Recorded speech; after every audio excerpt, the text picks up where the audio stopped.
কেন মেঘ আসে হৃদয় আকাশে, তোমারে দেখিতে দেয় না। মোহ মেঘে তোমারে দেখিতে দেয় না। মোহ মেঘে তোমারে অন্ধ করে রাখে, তোমারে দেখিতে দেয় না। মাঝে মাঝে তব দেখা পাই, চিরদিন কেন পাই না। ভেজা শরীর নিয়ে রাস্তার মাঝখানে দাঁড়িয়ে আছো, লজ্জা করে না? সামনে দাঁড়ানো একজন সুগঠিত মানুষ রাগান্বিত কণ্ঠে বলল। কথাটা শুনেই বর্ষার মেজাজ খুব গরম হয়ে গেল। সামনে দাঁড়িয়ে থাকা লোকটির দিকে তাকিয়ে সে ভ্রুকুটি করে রাগে তার ঠোঁট কামড়ে ধরল। কঠিন গলায় লোকটি আবার একই প্রশ্ন করল। চুপ করে আছো কেন? এই বৃষ্টি ভেজা সন্ধ্যায় রাস্তার মাঝখানে দাঁড়িয়ে কি করছো? মাথার উপর বৃষ্টি, অন্ধকারে এই মানুষটির জিজ্ঞাসাবাদ। বর্ষা লোকটার দিকে তাকালো। অন্ধকারের কারণে তার মুখ দেখা যাচ্ছে না, বোঝা যাচ্ছে সে বেশ লম্বা, পরিবারের সবচেয়ে ছোট মেয়ে। কেউ তার সাথে উচ্চস্বরে কথা বলে না, অথচ লোকটা বেপরোয়াভাবেই এই লোকটা ধমকাচ্ছে তাকে। সন্ধ্যা 7টা বাজে। তারা কোচিং সেন্টার থেকে বাসায় যাচ্ছিল। হঠাৎ বৃষ্টি শুরু হলো। ঠান্ডা বাতাসে শরীর কাঁপছে। রাস্তার দোকানপাট বন্ধ। ঝড় আসবে টের পেয়ে দোকানিরা ঝাঁপ বন্ধ করে চলে গেছে। মাহিরা, ওহিতা আর নিতু একটা দোকানের সামনে ফাঁকা জায়গায় দাঁড়িয়ে আছে। এই জায়গা থেকে 2 মিনিট হাঁটলেই একটি বাগান। রাস্তা দিয়ে যাওয়ার সময় মাঝে মাঝেই ডাকাতরা ধরে বাগানে নিয়ে যায়, এমনটাই শোনা গেছে এলাকায়। বর্ষা বৃষ্টি পছন্দ করে। বৃষ্টি হলেই সে ভিজে। কাঁচা রাস্তাগুলো বৃষ্টির পানিতে প্লাবিত। গর্তে পানি জমে রাস্তাগুলো কাদামাটিতে পরিণত হয়েছে। আকাশে বজ্রপাত নেই। বৃষ্টি পড়ছে। হঠাৎ তার পেছনে একটি গাড়ি এসে থামলো। আরেকজন অপরিচিত ব্যক্তি ছাতা নিয়ে গাড়ি থেকে নেমে গেল। লোকটির মনে হয় ভদ্রতার ন্যূনতম বোধের অভাব রয়েছে। বৃষ্টিতে ছুটে আসে মাহিরা। লোকটির উদ্দেশ্যে বলল। কেউ এভাবে গাড়ি চালায়? আর একটু হলে দুর্ঘটনা হয়ে যেত। লোকটি তার আঙুলে তুড়ি বাজিয়ে বলল। হ্যালো, আমি গাড়িটা তোমার বন্ধুদের সামনে আনিনি। তোমার বন্ধু আমার গাড়ির সামনে এসেছিল নিজে মরতে। মরতে চাইলে অন্যের গাড়ির নিচে যাক। লোকটির কথা বর্ষার কাছে খুবই অপমানজনক মনে হলো। সে ভ্রুকুটি করে মাহিরার কানে কিছু বলল। ফিস ফিস করে জবাব দিল মাহিরা। বড় অসভ্য লোকটাকে শিক্ষা দেওয়া উচিত। অন্ধকারী লোকটার মুখ দেখতে না পারলেও বর্ষা তার উচ্চতা আন্দাজ করল। হঠাৎ রাস্তার ধারে বসে একগুচ্ছ ভেজা মাটি হাতে তুলে নিল সে।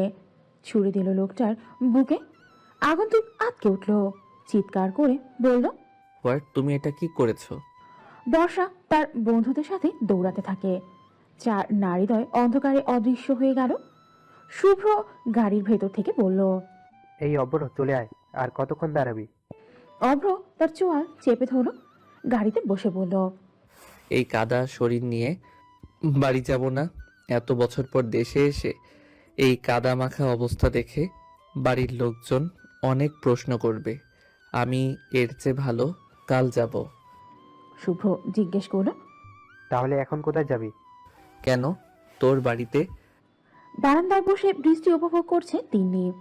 বর্ষাকে গেট দিয়ে ঢুকতে দেখে দৌড়ে তোয়ালে নিয়ে নিচে এলো। বেল বাজতেই সদর দরজা খুলে দিল তিন্নি। তোয়ালেটা বাড়িয়ে বলল। তুই দেখছিস বৃষ্টি হচ্ছে, তবু ভিজে এলি কেন? বর্ষা তাকালো, সাথে সাথে মুচকি হেসে বলল। বেঁচেছি কি আর সাধে আপু? কোচিং সেন্টার থেকে বের হয়ে মোল্লার দোকানে এলাম, আর প্রবল বৃষ্টি শুরু হলো। তখন কি করব? তাই ভিজতে হলো। এছাড়া রাস্তায় একটি ঘটনাও ঘটেছে। তিনি নিজেই তোয়ালে দিয়ে বর্ষার মাথা মুছতে বলল। কি হয়েছে? হাসি মুখে ঘটনাটি বলল বর্ষা। তিনি রাগ দেখিয়ে বলল।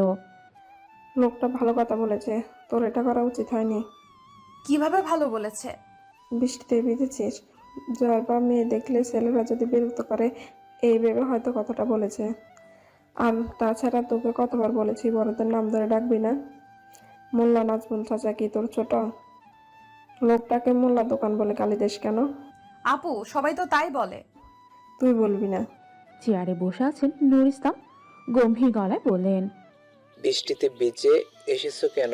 বৃষ্টি কমলে বা বাড়িতে ফোন দিলে গাড়ি পাঠানো যেত। বর্ষা বলল, আমার ঠান্ডা লাগবে না দাদা, তুমি চিন্তা করো না, একটু 1 কাপ চা খেলেই হবে। ঠিক আছে, তাড়াতাড়ি রুমে যাও এবং ভেজা কাপড় ছেড়ে শুকনো কাপড় পরো। ঠান্ডা লাগছে, সহজে ভালো হবে না। তিনি জিজ্ঞেস করলো। রিমা কোথায়? একসঙ্গে কোচিং থেকে বের হয়নি? বর্ষা চলতে চলতে বলল। আসছে পেছনে। বর্ষা স্নান সেরে বাথরুম থেকে বেরিয়ে এলো। তোয়ালি দিয়ে ভেজা চুল মুছতে মুছতে বারান্দায় পা রাখলো। রিমা 2 কাপ চা নিয়ে রুমে এলো। বর্ষাকে খুঁজতে বারান্দায় গেল। 1 কাপ চা তার হাতে দিল। বর্ষা জিজ্ঞেস করলো। ফোনে কি দেখছিস? রিমা হেসে বলল। আজ আমার ফ্রেন্ড লিস্টে একটা কিউটের ডিব্বা অ্যাড হয়েছে। বর্ষা চায় ঠোঁট ডুবিয়েছে, তারপর হঠাৎ বলল। রান্নাঘরের ডিব্বা ফেসবুকে গেল কিভাবে? রাস্তা কোথায় পেলো? রিমা রেগে গিয়ে বলল। আরে তুমি বুঝবা না, কিউটের ডিব্বা মানে একটা কিউট ছেলে। আমি 1 সপ্তাহ আগে রিকোয়েস্ট করেছিলাম, একটু আগে মেনে নিচ্ছে। রিমা ফোনটা ধরিয়ে দিল বর্ষার দিকে। বর্ষা না তাকিয়ে বলল। তুই হয়তো এইসব বিষয়ে আগ্রহী, কিন্তু আমি নই। গরম চা থেকে ধোয়া বেরোচ্ছে। চায়ের কাপে চোখ স্থির রেখে বর্ষা মনে মনে বলল। ওই লোকটা নিশ্চয়ই আমাকে বকা দিচ্ছে, মুখটা স্পষ্ট দেখতে পাইনি। যদি পরিষ্কারভাবে দেখতে পেতাম তাহলে পরের বার দেখা হলে সরি বলা যেত। হেয়ার ড্রায়ার নিয়ে দাঁড়িয়ে আছে অভ্র। সে আয়নায় তার প্রতিবিম্বের দিকে কয়েকবার তাকালো। 2 বার স্নান করেছে, তবে মাটির গন্ধ শরীর ছাড়ছে না। অভ্র আরো পারফিউম দিয়ে রুম থেকে চলে গেল। শুভ্র নাক ছিটকে বলল। এত পারফিউম দিলি কেন? ঘর গন্ধ হয়ে গেছে। সাহিল বলল। মনে হচ্ছে 1 বোতল পারফিউম একবারে শেষ করে ফেলবো। অভ্র বলল। মাটির গন্ধ এখনো আসছে শরীর থেকে। শুভ্র জোরে হেসে উঠল, বলল। মেয়েদের সাথে ঝামেলা করতে নাই। ছোটবেলার কথা মনে আছে? তখনকার মেয়েরা থুতু দিয়ে দৌড়াতো আর এখনকার মেয়েরা কাদা। অভ্র রাগী গলায় বলল। আমি তাকে ছাড়বো না। সাহিল জিজ্ঞেস করলো। মেয়েটা কি খুব সুন্দর ছিল যে ছাড়বি না? অভ্র সোফার ছোট্ট বালিশটা সাহিলের দিকে ছুড়ে দিল। অভ্র শাহাদাত আঙুল নেড়ে বলল। একদম চুপচাপ। সাহিল মুখ দিয়ে আওয়াজ করলো, বিষণ্ণ কণ্ঠে বলল। একটি সুন্দরী কাদা ছেড়ে গেল আর তুই এই আদমের কপালে বালি ছুঁড়ে ফেললি। শুভ্র বলল। তুই আজ বাড়ি যাবি না? বাড়িতে ফোন কর এবং তাদের জানা, তারা হয়তো অপেক্ষা করছে। অভ্র সোফায় বসে বলল। দেশে আসবো সেটা কেউ জানে না, সবাইকে সারপ্রাইজ দেবো ভেবে এয়ারপোর্টে তোদের আসতে বলেছিলাম। সাহিল মুচকি হেসে বলল। আর মেয়েটা তোকে সারপ্রাইজ করেছে। খান পরিবারের বড় ছেলে সরফরাজ খান অভ্র দেশে ফিরেছে। তার উপস্থিতি বাড়ির সবাইকে অবাক করে। 8 বছর পর অভ্র সামনে থেকে সবাইকে দেখছে। মা, বাবা, দাদা, দাদি, চাচা, চাচি, সবার চোখে জল।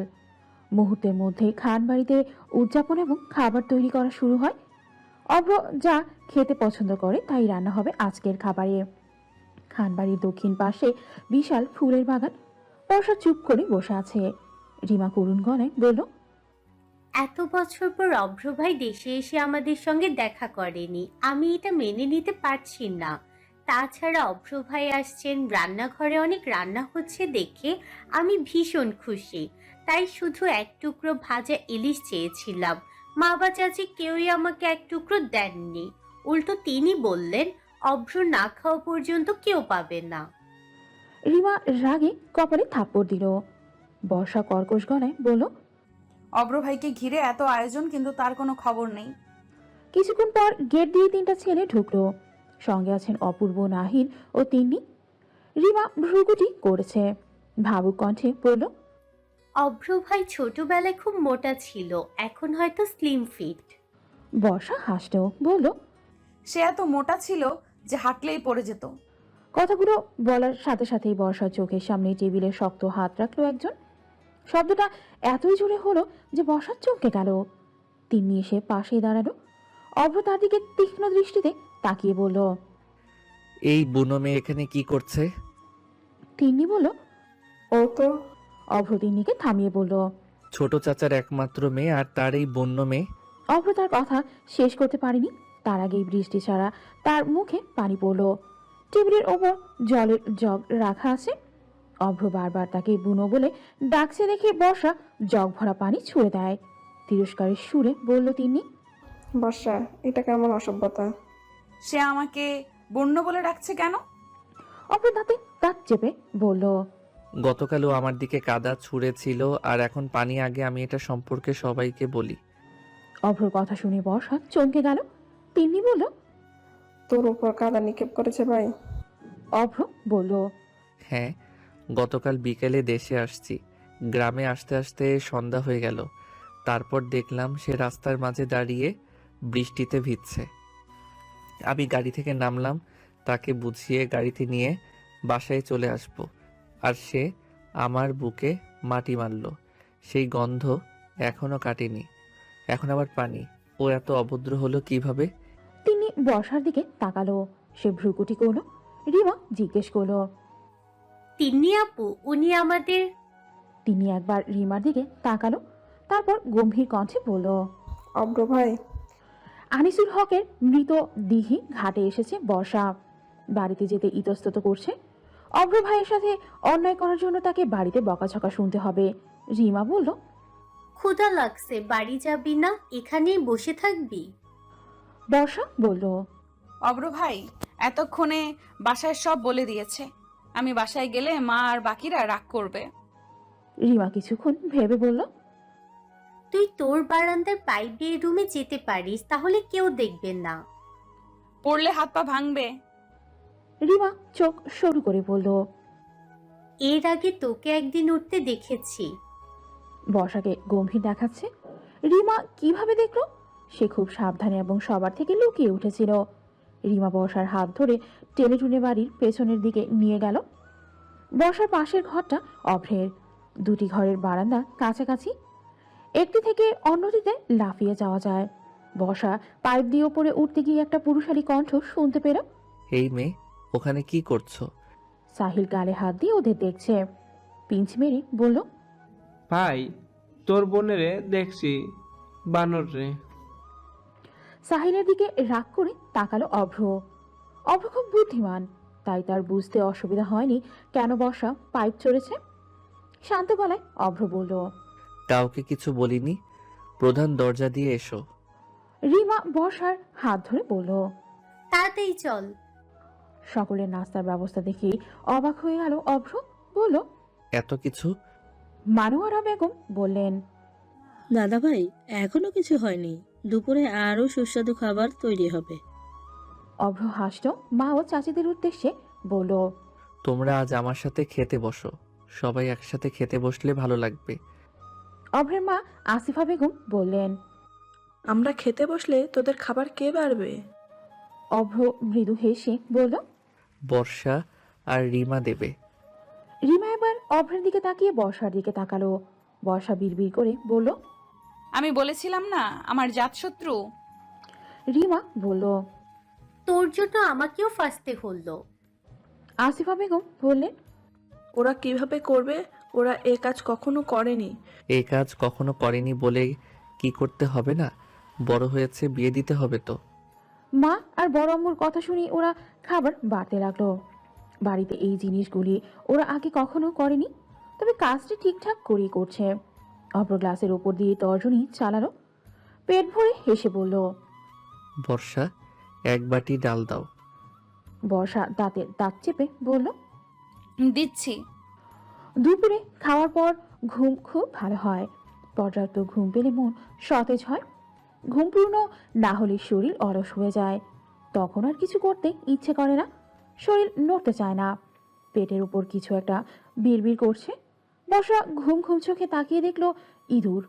সঙ্গে সঙ্গেই চিৎকার করে উঠল। বিছানা থেকে নেমে দরজার আড়ালে লুকিয়ে পড়ল। ইঁদুরটি কোথায় দৌড়ে গেছে তা দেখতে পেল না। বর্ষা বুকে হাত রেখে দীর্ঘ নিঃশ্বাস ছাড়লো। বিড়বিড় করে বলল। ভাগ্য ভালো কেউ দেখেনি, নইলে সবাই জানতো আমি ইঁদুরকে ভয় পাই। অভ্র হেসে দরজায় হেলান দিয়ে আছে। তাকে দেখা মাত্রই বর্ষা তার কপালে 4 ভাঁজ ফেললো। অভ্র একটু ঝুঁকে পড়লো, ফিস ফিস করে বলল। তুমি কি ইঁদুরকে ভয় পাও? বর্ষা শুকনো ঢোক গিলে খেয়েছে, শান্ত গলায় বলল। না, আমি ইঁদুরকে ভয় দেখানোর জন্য চিৎকার করেছিলাম, কিন্তু দেখুন অব্র ভাই, ইঁদুর ভয় পেয়ে পালিয়ে গেল। অভ্র বাঁকা করে হাসলো, তারপর সিঁড়ির দিকে এগিয়ে গেল। অভ্র সিঁড়ি দিয়ে নামছে, পিছু পিছু বর্ষা এলো, চিন্তিত কণ্ঠে চিৎকার করে বলল। অব্র ভাই। হুম। বর্ষা এসে মুখোমুখি দাঁড়ালো, তার চোখের দিকে তাকিয়ে জিজ্ঞেস করলো। আমাকে আগে থেকে চিনতেন? অভ্র তার মেরুদণ্ড শক্ত করে বলল। হ্যাঁ, তিন্নি প্রায় সবার ছবি তুলে দিত। অভ্র দুটো সিঁড়ি ভেঙে নিচে নেমে গেল। বর্ষা বলল। আমি আপনাকে চিনতে পারিনি অব্র ভাই। আর আপনি পরিচয় দেননি কেন? শুধু ধমক দিচ্ছিলেন। অভ্র ঘুরে তাকালো, নরম গলায় বলল। তোমার আমাকে দেখা বা চেনার দরকার পড়েনি, আমার দরকার পড়েছিল, তাই তিন্নির কাছে সবার ছবি চেয়েছিলাম। আমার ছোট ভাই বোনেরা কত বড় হয়েছে তা দেখার প্রবল ইচ্ছা ছিল, কিন্তু তোমাদের তা ছিল না। আর আমি তোমার বড় ভাই, তোমাকে শাসন করার অধিকার আছে। তাছাড়া আমি আমার পরিচয় দেওয়ার সময় দেইনি। গাড়ির হেডলাইটে তোমার মুখ যখন দেখি ততক্ষণে তুমি কাদা ছুঁড়ে পালিয়ে গেছো। বর্ষা ঠোঁট উল্টিয়ে ফ্যাল ফ্যাল করে তাকিয়ে রইল। অপূর্ব আর তিনি ড্রয়িং রুমে বসে কোথাও যাওয়ার প্ল্যান করছে। অভ্র গিয়ে তাদের পাশে বসল। নাহিদ ভ্রু কুঁচকে বলল। গত 8 বছরে দেশে এবং গ্রামে অনেক পরিবর্তন হয়েছে। তুই যদি গ্রামটি ঘুরে দেখতে চাস তবে আমরা বাইরে যাওয়ার প্ল্যান চালিয়ে যাব। অভ্র ভ্রুকুটি করলো। কোথায় যাবি? কোনো নির্দিষ্ট জায়গা নেই, আমি যতদূর যেতে পারি গাড়ি নিয়ে যাব। অভ্র কপালে শাহাদাত আঙুল রেখে জিজ্ঞেস করলো। কোনো বিশেষ জায়গা নেই? তিন্নি বলল। অনেক জায়গা আছে, একটা জায়গার নাম বললে সেথায় আর যাওয়া যাবে না, তাই উদ্দেশ্যহীনভাবে বের হব। অভ্র রাজি হলো। বাড়িতে বসে থাকতে তারও একটু বিরক্ত লাগছে। সবাই একসাথে বাইরে যেতে ভালো লাগবে। তিন্নি বলল। বর্ষা, তুই আর রিমা সময় মতো রেডি হয়ে যাবি। যদি দেরি হয় তোদের রেখে আমরা চলে যাব। অভ্র বর্ষার দিকে তাকিয়ে জিজ্ঞেস করলো। আমরা কি শিশু পার্কে যাচ্ছি? অপূর্ব ভ্রু তুলল, বলল। না, কেন? অভ্র সোফায় হেলান দিয়ে বলল। তাহলে ওদের বলছিস কেন? তারা তো শিশু। বর্ষা বিরক্ত গলায় বলল। কোন দিক থেকে আমাকে শিশু মনে হয়? অভ্র হেসে বলল। সব দিক থেকে। অপূর্ব বলল। বর্ষা, ওকে পাত্তা দিস না, অভ্র মজা নিচ্ছে। তুই 3টার আগে রেডি হয়ে যাবি। বর্ষা চলে গেল। অভ্রের উদ্দেশ্য নাহিদ বলল। তুই ওর পিছু পড়ছিস কেন? অভ্র একটা মুচকি হেসে বলল। যারা কথায় কথায় রেগে যায় তাদের রাগাতে অনেক মজা। বর্ষা মায়ের কাছ থেকে একটা সাদা শাড়ি নিয়ে এসেছে। আঁচল মাটিতে হামাগুড়ি দিচ্ছে। কোমর পর্যন্ত চুল খোলা রেখে হালকা সেজে নিল। বাড়ির সামনে গাড়ি অপেক্ষা করছে। রিমা বর্ষাকে ডাকতে এলো। তাড়াতাড়ি চল, তিন্নি আপু ডাকছে, আর একটু হলে চলে যাবে। বর্ষা রিমার দিকে তাকিয়ে বলল। আমার হয়ে গেছে, চল। রিমা চোখ মেলে বলল। তোকে অনেক সুন্দর লাগছে, যদি কেউ নজর লাগিয়ে দে, দাঁড়া, কানের পেছনে একটা কালো ফোঁটা দিয়ে দেই। বর্ষা রিমাকে থামিয়ে বলল। মার খেতে চাস? রিমা জোরে হেসে উঠল। মকসবিল মাজু খান এসে গাড়ি থেকে নেমে যায়। বিলটির অবস্থান গাজীপুর কালিয়াকৈরে উপজেলার মৌচাক ও মধ্যপাড়া ইউনিয়নে। মকসবিলে 16 হাটি, তালতলি, হাটুরিয়া চালা এলাকাও তুরাগ নদীর 3টি পয়েন্ট নিয়ে দূর দূরান্ত থেকে আসা পর্যটকদের নিয়ে শত শত নৌকা, মোটর বোট, মিনি বোট চলাচল করে। সবচেয়ে বড় এই বিলের বুকে রঙিন নৌকায় ভরে আছে। বর্ষা সাঁতার জানে না, তাই সে নৌকায় উঠবে না। বড় ভাই বোন আর ছোটরা একটা নৌকা দেখে উঠে পড়ো। নৌকা মনে হয় বিলের মাঝখানে চলে গেছে। জড়সড় হয়ে দাঁড়িয়ে আছে বর্ষা। ঠোঁট উল্টিয়ে একবার পাশে দাঁড়িয়ে থাকা গম্ভীর পুরুষটাকে দেখলো, তারপর জিজ্ঞেস করলো।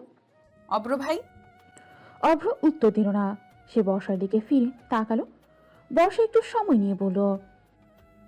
আপনি ওদের সাথে যাননি কেন?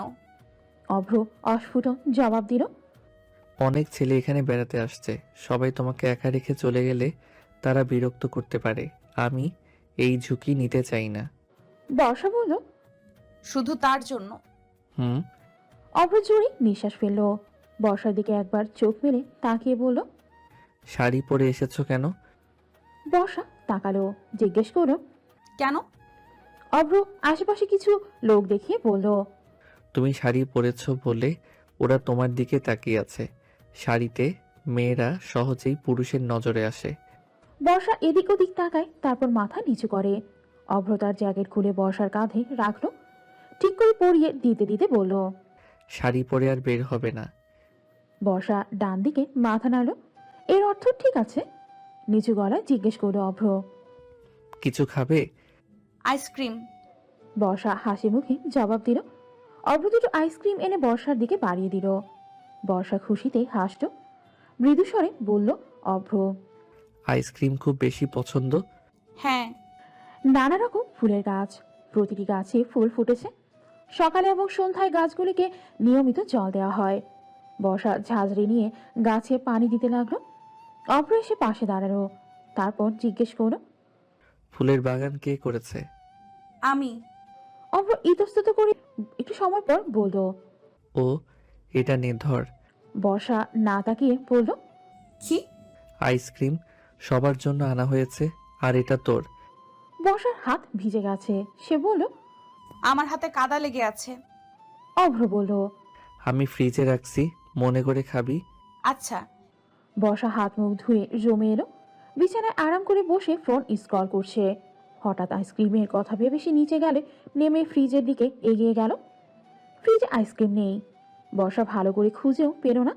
তখন দেখলো তার বড় বোন মুন্নি আইসক্রিম খেতে খেতে এগিয়ে আসছে। বর্ষা তাকে ডেকে বলল।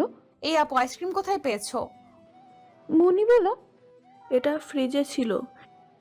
বর্ষা আসিমা বেগমের উদ্দেশ্যে বলল।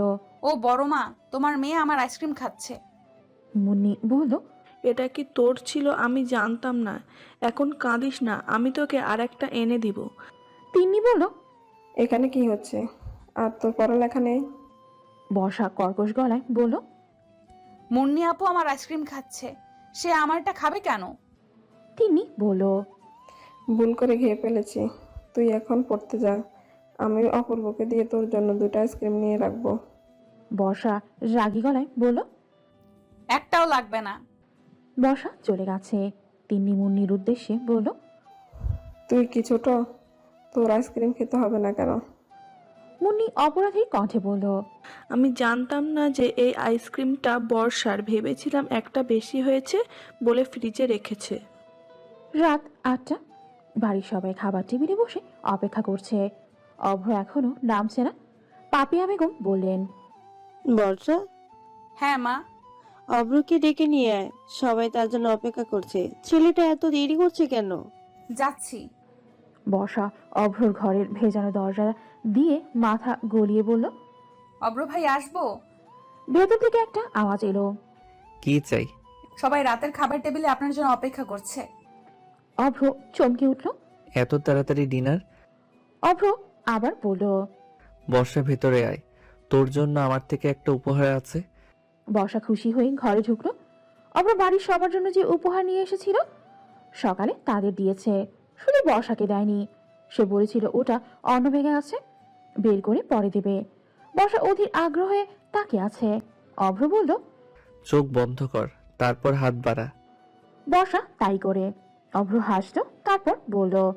চোখ খোল। বর্ষা অবাক হলো। রান্নার পাত্র, চপস্টিক, কারি, চামচ, কাঁটা চামচ সহ একটি বাক্স। বর্ষা হতভম্ব চোখে অভ্রর দিকে তাকিয়ে জিজ্ঞেস করলো। এগুলো কি? অভ্র বিছানায় বসল। সে পায়ের উপর পা তুলে বলল। আমি তোর জন্য এগুলো কিনেছি কারণ তুই ঘরের কোনো কাজ পারিস না।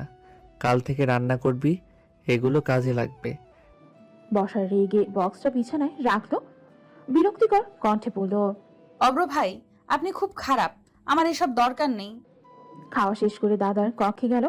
নুর ইসলাম আজকাল বেশি অসুস্থ থাকেন এবং তিনি মৃত্যুর আগে তার স্ত্রীকে নিয়ে হজ করতে চান। তার 3 ছেলে বেশ গম্ভীর হয়ে বসে আছেন। বড়জন বললেন। আমি সব ব্যবস্থা করছি, আর পাসপোর্টের জন্য একবার তোমাদের চৌরাস্তা যেতে হবে। অভ্র বলল। দাদা দাদি একা যাবে কি করে? দাদার শরীর ভালো থাকে না। অপূর্ব বলল। আমি তাদের সাথে যাব। বর্ষা যখন রুমে এলো তখন রাত 10টা। অন্ধকার ঘরে আলো জ্বালিয়ে পেছন ফিরতে বর্ষা অবাক হয়ে গেল। বিছানায় একটি উপহার বক্স রাখা। দরজা ছিটকিনি দিয়ে বক্সটা হাতে নিয়ে কোলে রাখলো। তারপর বক্সটি খুললো। বর্ষা চোখের সামনে প্রথম যে জিনিসটি ভেসে উঠল তা হলো ছোট অক্ষরে লেখা একটি নোট। তিন্নির মুখ থেকে শুনেছি তুই সাদা শাড়ি খুব পছন্দ করিস। তোর জন্য এই শাড়িটা কিনতে 2 দিন সময় লেগেছে। চিরকুটটা একপাশে রেখে বক্স থেকে শাড়ি বের করলো বর্ষা। তারপর শাড়িটা কাঁধে রেখে আয়নার সামনে দাঁড়ালো। প্রতিবিম্বের দিকে তাকিয়ে সে বোঝার চেষ্টা করলো তাকে কেমন লাগছে। দুর্বোধ্য হাসি রেখা ফুটে ওঠে গালে। পছন্দ হয়েছে? বর্ষা পুরুষ কণ্ঠ শুনে চমকে উঠল। ডানে বাঁয়ে তাকিয়ে দেখলো অভ্র দরজায় হেলান দিয়ে বারান্দায় দাঁড়িয়ে আছে। বর্ষা ভ্রুকুটি করলো। জিজ্ঞেস করে, অব্র ভাই এখানে এলেন কি করে? অভ্র বলল। বারান্দায় ঝাঁপ দিয়ে বর্ষা হেসে বলল, যদি পড়ে যেতেন? আমি পরবো না। শাড়ি পছন্দ হয়েছে? বর্ষা মুচকি হেসে বলল, হ্যাঁ খুব। সকালবেলা সূর্যের সোনালি রশ্মি পৃথিবী জুড়ে ছড়িয়ে পড়ে। স্নিগ্ধ সকাল বর্ষার ভালো লাগে। সে প্রতিদিন ফজরের পর বারান্দায় আসে।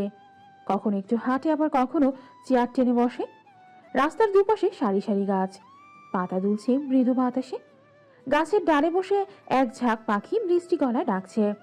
বর্ষা জানালার পাশে বসে আছে, কিন্তু কিছুই ভালো লাগছে না। কারণ ছাড়া হুটহাট ভালো লাগে না এটা তার নিজেরও পছন্দ না। সহসা রুম থেকে বেরিয়ে সিঁড়ির দিকে এগিয়ে গেল।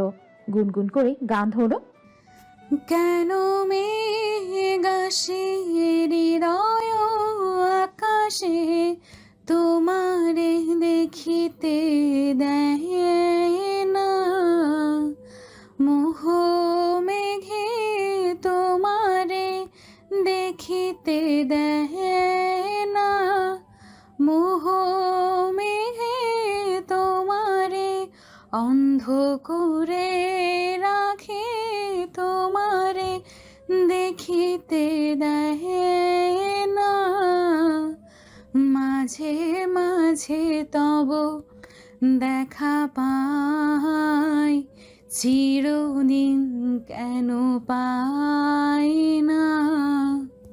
অভ্র তাকে পাশ কাটিয়ে সিঁড়ি দিয়ে নামতে লাগলো। সহসা বিড়বিড় করে বলল, ফাটাবাস। বর্ষা অভ্রের পিছু নিল। অভ্র কিছুক্ষণ পর বুঝতে পারে, হঠাৎ পেছন ফিরে দেখলো বর্ষা অন্যদিকে ঘুরে দাঁড়িয়ে আছে। অভ্র হাঁটতে লাগলো। বর্ষা তার পেছনে দৌড়ে গেল। আওয়াজ তুলে বলল, অব্র ভাই কি? কোথায় যাচ্ছেন? বিলে। আমিও যাব। না, একটু যাই না অব্র ভাই। ওখানে মেয়েদের কোনো কাজ নেই। এত অনুরোধের পর অভ্র বর্ষাকে রেখে আসতে পারেনি। তারা একসাথে হাঁটা শুরু করলো। বর্ষা এদিক ওদিক তাকিয়ে দেখলো ভোরবেলা বাইরে অনেকেই হাঁটছে। কেউ কেউ নদীর পাড়ে বসে গল্প করছে। আর বিলে মানুষের আনাগোনা তেমন নেই। বর্ষা হঠাৎ বলে উঠল, অব্র ভাই একদিন কি হয়েছিল জানেন? অভ্র মন্ত্রমুগ্ধ হয়ে চোখে তাকালো। জিজ্ঞেস করলো, কি হয়েছে?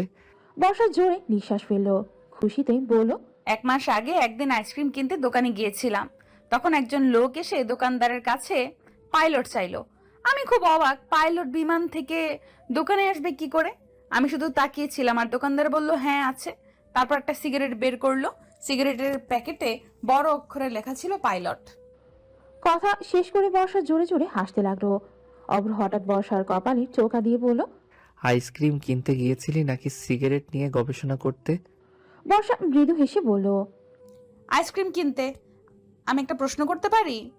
অভ্র প্রকৃতির শান্ত পরিবেশের দিকে তাকিয়ে বলল। কর। বর্ষা অভ্রের মুখের দিকে তাকিয়ে বলল, অব্র ভাই আপনি সিগারেট খান না? মৃদুস্বরে বলল অভ্র। না। কেন? আমি সিগারেটের বাজে গন্ধ পছন্দ করি না। সপ্তাহ 2 পরে একটা অজানা চিঠি এলো। কে পাঠিয়েছে নাম লেখা নেই। যার জন্য চিঠি, খামে তার নাম লেখা আছে। বর্ষা খামটা নিয়ে নিজের ঘরে চলে গেল। দরজা বন্ধ করে কাগজটা খুলল। ছোট অক্ষরে লেখা, ঠোঁটের কোণে খুশির হাসি ফুটে ওঠে। সূর্যের আলো আজ মিষ্টি লাগে, আমার অস্থির মন শান্ত হয় তোমায় দেখে। 4 লাইনের ছোট্ট লেখাটি বর্ষার মনে দাগ ফেলেছে। একবার দুবার করে কয়েকবার এটি পড়ল। এইটুকু লেখায় সে কি এমন মাধুর্য খুঁজে পেল? বর্ষা হাত থেকেই সাদা কাগজ রাখতে চায় না। কাগজটা নামিয়ে রাখার কথা ভাবতেই সে লেখাটা আরো দুবার পড়ল। হঠাৎ অভ্রর নামটা মাথায় এলো। এর কারণ জানা নেই। বর্ষার হাতের এই চিঠির লেখাটিকে অভ্র শাড়ির সাথে রেখে যাওয়া নোটের সাথে মিলিয়ে নিল। কোনো মিল নেই। সে হতাশ হলো। কাগজ দুটো বইয়ের মধ্যে রেখেই বাইরে গেল। খানবাড়ির বাগানে একটা বড় ফুলের গাছ আছে। গাছে ফুল ফুটে আছে, চারিদিক গ্রানে ভরে উঠেছে। অভ্র গাছের নিচে দাঁড়ানো। গাছ থেকে ফুল ঝরে আলতোভাবে তার গায়ে পড়ছে। অভ্রর মনে হলো তার পেছনে কেউ এসেছে। অভ্র চোখ বুঝল। ক্ষণিকের জন্য তার আভাস পেল তার উপস্থিতি মনকে শান্ত করেছে। অভ্র বিড়বিড় করে বলল, তুমি আমার কল্পনা নাও। তবে কি তুমি? অব্র ভাই। অভ্র চোখ খুলল। সে সোজা হয়ে দাঁড়ালো। দৃঢ় ও গম্ভীর গলায় বলল, হঠাৎ এখানে? ফুল নিতে এসেছি, বকুল ফুল। অভ্র তাকালো। জিজ্ঞাসা করে, ফুল কেন? আমি মালা বানাবো। বকুল ফুলের মালা? হ্যাঁ। বাগানে অনেক ফুল আছে, সব ছেড়ে বকুল কেন? সব কেনর উত্তর নেই অব্র ভাই। অভ্র আর কথা বলল না। বর্ষা হাঁটু গেড়ে বসেই ঘাসের ওপর থেকে ফুল তুলতে লাগলো। অভ্র হাঁটু গেড়ে কিছু ফুল তুলল। বর্ষা কৌতূহলী দৃষ্টিতে তাকালো। অভ্র বিদ্রুপের সুরে বলল, সূচি, চোখে আমার দিকে তাকানো বন্ধ করো। বর্ষা জিজ্ঞেস করলো, আমি কখন দেখলাম? বর্ষা শব্দগুলো হাওয়ায় উড়িয়ে দিল। কিছুক্ষণ পর ফের বলল, গতকাল কলেজ থেকে বাড়ি ফেরার পথে কুরিয়ার অফিসে গিয়েছিলাম। বলে বর্ষা থামলো। অভ্র কিছু বলছে না দেখে আবার বলতে লাগলো, ঠিক এসেছে। অভ্রর হাত থেমে গেল। শান্তনু ঠিক কড়া গলায় বলল, এই বয়সে প্রেমের প্রস্তাব এবং চিঠি আসবে, সেসব নিজের উপর প্রভাবিত হতে দিবি না। আর খানবাড়ির মেয়েকে চিঠি পাঠানোর সাহস কোন ছেলের আছে? খুঁজতে হবে। বর্ষা ফু দিয়ে নিঃশ্বাস ফেলল। অভ্র কোনোভাবেই চিঠিদাতা নয়। অভ্র যদি জানতে পারে যে বর্ষা তাকে নিয়ে এসব ভাবছে, সে নিশ্চয়ই ওকে চড় মারবে। মুহূর্তে এই কথাটা মাথা থেকে ঝেড়ে ফেলল বর্ষা। বকুল ফুলের মালা গাঁথা শেষ। হাতে পরার জন্য খুব বড় নয়, ছোট করে বানানো হয়েছে। বর্ষা মালা নিয়ে অভ্রের ঘরে এলো। অভ্র গতকাল বলেছিল যে সে সব বকুল পছন্দ করে, তাই সকালে তাজা ফুল দিয়ে মালা তৈরি করে বর্ষা। অভ্র জমে নেই। বর্ষা একটা ভারী নিঃশ্বাস ফেলে দরজার দিকে পা বাড়ালো। বালিশের নিচে অর্ধেক কাগজ দেখতে পেল। বালিশটা তুলে কাগজটা বের করে। 2 ভাঁজ করা কাগজে লেখা একটা চিরকুট দেখলো। বিড়বিড় করে পড়ল, পরিয়াছ সাদা শাড়ি, মুগ্ধ হইয়াছি আমি সাদা শাড়িতে, মুগ্ধতা ছড়িয়াছ তুমি। আমি আবার প্রেমে পড়িয়াছি সাদা শাড়িতে, তোমারে দেখিয়া অহেতুক নেশায় মরিয়া হইয়া উঠিলাম। বর্ষা চোখ বুঝলো। আনন্দের হাসি হেসে কাগজটা কপালে ঠেকিয়ে রাখলো। সকালে যে চিঠিটা পড়েছিল তার হাতে লেখাও একই। বর্ষা আস্তে করে বলল, অব্র ভাই, আপনার লুকোচুরি আমি ধরতে পেরেছি। বর্ষা দিঘির পানিতে পা ভিজিয়েছে। মনটা খুব উদাস। তার চোখে মুখে বিষণ্ণতার ছাপ এবং হাতে একটা কাগজ। তাতে লেখা আছে নানা কথা। সেই লেখাগুলো পড়লেই হৃদয়টা কেঁপে ওঠে। মানুষটার কাছে ছুটে গিয়ে জিজ্ঞেস করতে ইচ্ছে করে কিভাবে কেউ এত ভালোবাসতে পারে। প্রশ্ন হলো, এই ভালোবাসার শুরু কিভাবে? দীর্ঘ 15 দিন চোখের সামনে মানুষটিকে দেখেও তার মন বুঝতে পারেনি বর্ষা। অসহায় দৃষ্টিতে তাকিয়ে রইল গভীর জলের দিকে। হালকা হাওয়ায় ভেসে যাচ্ছে পদ্মফুল। বর্ষা অন্যমনস্ক। হঠাৎ বিড়বিড় করে বলল, ভালোবাসি শব্দটা বলিনি, সে কখনো তার অনুভূতি প্রকাশ করেনি। আমি কখনো বুঝিনি, আমি কখনো তার হৃদয়ের আড়ালে লুকিয়ে থাকা ভালোবাসার খোঁজ করিনি। আমি কি এত বোকা? একটা ছেলের চোখে ভালোবাসা দেখতে পাইনি, সে আমাকে নিঃশর্ত ভালোবাসে। তুই এখানে কি করছিস? কারো কণ্ঠ শোনা গেল। কণ্ঠস্বরের মালিককে চিনতে দ্বিধা হয় না বর্ষার। দিঘির পানির দিকে দৃষ্টি স্থির করে বলল, ভাবছি। অহিতা তার পাশে বসল। বর্ষার মুখের দিকে তাকিয়ে জিজ্ঞেস করলো, কি ভাবিস? ক্ষীণ কণ্ঠে বলল, কিছু না। অহিতা একটা দীর্ঘ নিঃশ্বাস ফেললো। তারপর মৃদু স্বরে বলল, বল, আমি কাউকে বলবো না। বর্ষা তাকালো। কিছুক্ষণ পর বলল, আজ এই প্রথম কারোর জন্য ফুলের মালা বানালাম। আমি যখন তাকে দিতে গেলাম, দেখলাম সে সেখানে নেই। আমি তাকে সব জায়গায় খুঁজে পেলাম। মনে হয় সে হঠাৎ হারিয়ে গেছে। তারপরে তার লেখা দুটি চিরকুট পেলাম। অহিতা জিজ্ঞেস করলো। কে সে? অভ্র ভাই? বর্ষা ফ্যাল করে তাকালো। কড়া গড়ায় জিজ্ঞেস করলো। কি করে বুঝলি? অহিতার দ্রুত উত্তর। আজকাল তোকে ওর সঙ্গে বেশি দেখা যাচ্ছে। বর্ষা জোরে নিঃশ্বাস ফেললো। কাগজটা অহিতার হাতে দিল। অহিতা গলা পরিষ্কার করে পড়তে শুরু করলো। হুট করে চলে যাও কাছ থেকে অনেক দূরে। তুমি কল্পনায় বিলাসী, স্বপ্ন ভেঙে দূরে বসে হাসো। মনের আটনায় তুমি উৎকণ্ঠা, বিবর্ণতা দিয়ে আমার ভূমি সাজিয়ে হঠাৎ উর্মের হৃদয় বুক ফুলিয়ে সাম্বের কাছে ফিরে আসো। বর্ষা কি বোঝে তার বিরহে আমার চোখে বন্যা? বুকের রক্তে বর্ষা খুঁজতে খুঁজি অস্পৃশ্য প্রেমে ডুবে হারিয়ে যাওয়া, মুগ্ধতার টানে কারো নাগালে থাকা অস্তিত্ব। কে সে? কি একটু বর্ষা ভাসছে নীলে? বৃষ্টির কথা শোনো, তীরে ভেসে থাকা বৃষ্টির হৃদয় কি যায়? অশান্তিতে সময় কাটছে তোমার ছাড়া, তোমার সাদা শাড়ির আঁচল মেলে আজ বর্ষা আসো না। শেষ ট্রাম গেলে বর্ষা হয়ে যায় শেষ বর্ষা। তোমার জন্য চঞ্চল মন পাগল। এক নিপুণ স্পর্শে তুমি ভেঙেছো মনের দেওয়াল। বর্ষা, তুমি দূরে তীরে বসে হাসছো। তোমার কথা ভেবে আমি খাতায় ভরে ফেলি অবোধ সব লেখায়। দুঃস্বপ্ন শুধু কষ্ট পেতেই শেখায়। বর্ষা, তোমার হাত ধরে হাঁটতে চাই। নরম হাতের কোমল ছোঁয়া আমাকে অস্থির করে তুলবে। বুকের মধ্যে অবিরত চোখের পাতা ছুঁয়ে গেলে আলিঙ্গনে নিজেকে হারিয়ে আবার সুখী হতে চাই। বর্ষার বৃষ্টি হোক, সব অঙ্গে শীতল ছোঁয়া যাক। তোমার মাঝে আমি আমারই হারাই। অহিতা হাঁপাচ্ছে। জোরে নিঃশ্বাস ফেলে বলল। তোর অভ্রভাই তো খুব ভালো লিখিয়েছে। বর্ষা মাথা নিচু করলো। নিচু গলায় বলল। তার সামনে আমি কি করে যাব? অহিতা ওর কাঁধে হাত রাখলো। নিচু গলায় বলল। অভ্রভাই এখনো কিছু বলেনি, সেজন্য তুই এমন আচরণ করবি যেন তুই কিছুই জানিস না। তুই অপেক্ষা কর, সে অবশ্যই ভালোবাসার কথা বলবে। অহিতা থামলো। সে ভ্রু কুঁচকে আবার বলল। তুই কিভাবে বুঝলি এটা তোর জন্য লেখা হয়েছে? তোকে উৎসর্গ করে লেখা নেই। বর্ষা চোখ বড় বড় করে তাকালো। কর্কশ গলায় বলল। এখানে অনেক বর্ষা লেখা আছে। এতক্ষণ পড়ছিস কি গাধি? অহিতা বলল। এটা ছাড়া হয়তো পরে বলবে আমি ছড়ার জন্য নামটা একসাথে রেখেছি। বর্ষা জোরে নিঃশ্বাস ফেলল। আগে পেয়েছি কিন্তু বুঝতে পারিনি। দিঘির ঘাট থেকে উঠে অচেনা অজানা রাস্তা ধরে হাঁটছে বর্ষা। ব্যস্ত সময় পার করছে শহর। রাস্তার 2 বা 3টা রিক্সা ও অটো চলছে। মস্তিষ্ক শূন্য লাগছে। রাস্তার দুই পাশেই বড় বড় নারকেল গাছ, এক পাশে ধান ক্ষেত। রাস্তার পাশে 2টি কুকুর ঘেউ ঘেউ করছে। বর্ষা হতাশ কাটাতে সে ধান ক্ষেতের আইল ধরে হাঁটা শুরু করে। সে জানে না কোথায় যাচ্ছে। সম্বিত ফিরলেই চারিদিক অন্ধকার। কানের কাছে মশা গুঞ্জন আর পাড়া থেকে শেয়ালের ডাক ভেসে আসছে। বর্ষা শুকনো ঢোক গিরে পথ খোঁজার চেষ্টা করলো। কিছুটা লক্ষ্য করা যাচ্ছে না। বর্ষা মনে করতে লাগলো কিভাবে সে এখানে এসেছে। চোখের পলকে ধান ক্ষেত থেকে বেরিয়ে রাস্তায় চলে গেল। জ্যোৎস্নার আবছা আলোয় চারপাশ আলোকিত।